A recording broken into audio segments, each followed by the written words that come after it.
Welcome to CreepGame Assignment 3.02. Here are the requirements. Using our fancy New World editor, add a trigger box to the base of each flag. When the player or the NPC gets close to an enemy flag or trigger box, then they should begin to carry the flag. When the player NPC is carrying the enemy flag and gets close to the home flag or trigger box, the score is increased for that team and both flags are reset back to their original position. And also the current score must be displayed on screen for both teams.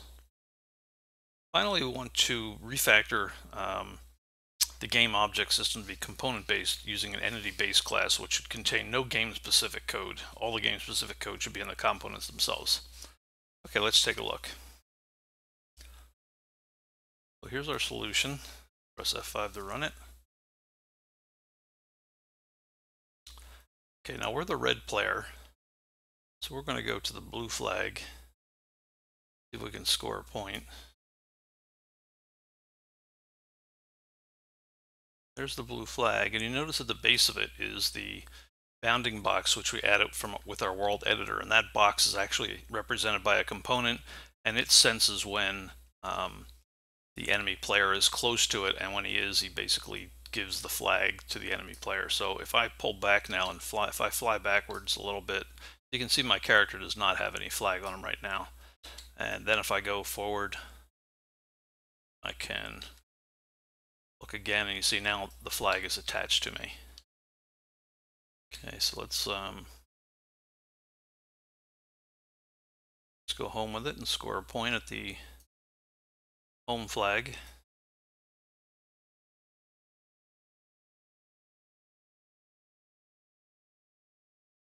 Once again, I'll fly backwards. You can see that I'm carrying that flag. Okay.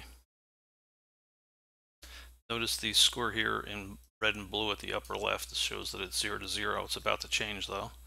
As soon as we get close enough to this, we see that the score is now 1. And if I fly backwards, you'll see that I no longer have the flag. And as a matter of fact, if we go down here, see it's back in its original position at the enemy base. There it is. See it up there. Okay, so let's take a look at some code. So here's our entity class, the base class for all of our entities, and it's got interesting functions are initialize, add component, and update, and also this get component by type, which we'll talk about in a minute. So let's take a look at this initialize. Okay, so basically what the initialize does is it loops through all the components and it calls a init on them. Then it loops through them all again and calls post initialize on them. Now I'm not using this post initialize yet, but I have support for it here. Sometimes an object or a component might need to do something after everything else has been initialized, and that's what this is here for. Let's take a look at this init. So the init basically calls initialize on the component. But what it also does is it does logging of whether or not the component initialized okay or it failed to initialize. So it's basically an easy way to write a component without having to worry about logging, but getting logging also. It does the logging for you. Let's go back to that entity. Now let's take a look at update.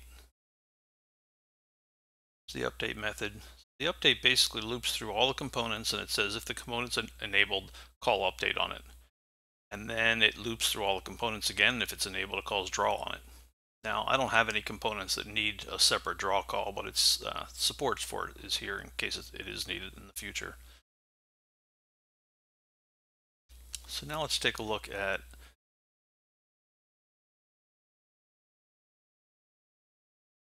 the component class. The interesting functions here, these 5 virtual functions here, so that we provide a default implementation for all of them, which basically does nothing. So that way any new component only has to implement the functions that it actually needs to use. Okay, so let's take a look at a particular component. We'll look at the gravity component here. You see, here's the gravity component. Basically, just has an update. And here you'll notice is the mechanism that we use. Oh yeah, this is in the component also. There's a mechanism here to get a sibling component. Basically, it allows you to get a pointer to another component that you know is residing in the same entity, or you think it is. If it returns a null, then you know it doesn't. So the gravity component is basically going to get a pointer to its physics component, and if it exists, and basically it says if we're not falling, well then gravity is not that important, so let's just get out of here. So if we get past that, we assume, well, maybe we are falling. But then we look at the flying component and says, well, if we are flying, then we don't need to worry about gravity either, so we can just leave. So by the time it gets down to here, it basically says, I know I'm falling, I know I'm not flying, so let's calculate some gravity data. So, so this line here basically says, get my current fall speed and increase that by taking the current value for gravity and multiplying it by the delta time. And then let's update physics component and tell it what our new falling speed actually is. And then here it wants to calculate how much it's going to drop in this during this update call, and that's just the fall speed times the amount of time for the update. And then what we do is take that drop speed and add it to the y component because we're falling only in the y direction.